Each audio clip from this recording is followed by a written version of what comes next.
વિચાર કરો, 162 ધારાસભ્ય અને આખા ગુજરાતમાં આવડું મોટું સંગઠન હોવાની વાતો કરતી ભાજપમાંથી એક માણસ ગુજરાતના ખેડૂત પડખે ઊભો નથી.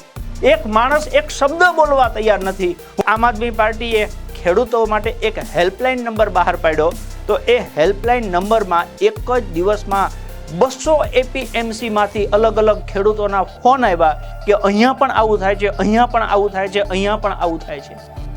ભાજપ છેલ્લા 30-35 વર્ષથી આ કડદા કાંડ કરે છે.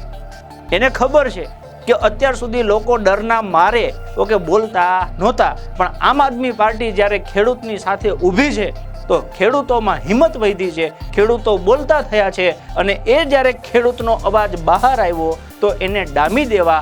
સાહેબ, જે જગ્યાએ સભા ચાલતી હતી, કરપડાના એફબીમાં લાઈવ ચાલતું હતું, 50 મિનિટ સુધી શાંતિથી હજારો લોકો સાંભળતા હતા, અને અચાનક પોલીસ આવી.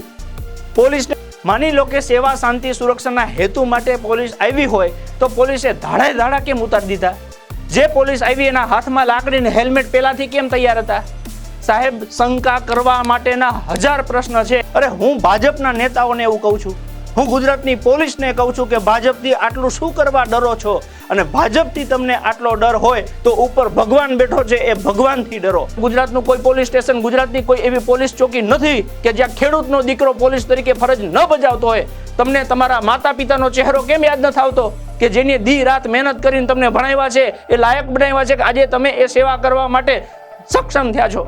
સાહેબ, એક ખાંખીની લાજ કેમ ભૂલી ગયા છો તમે?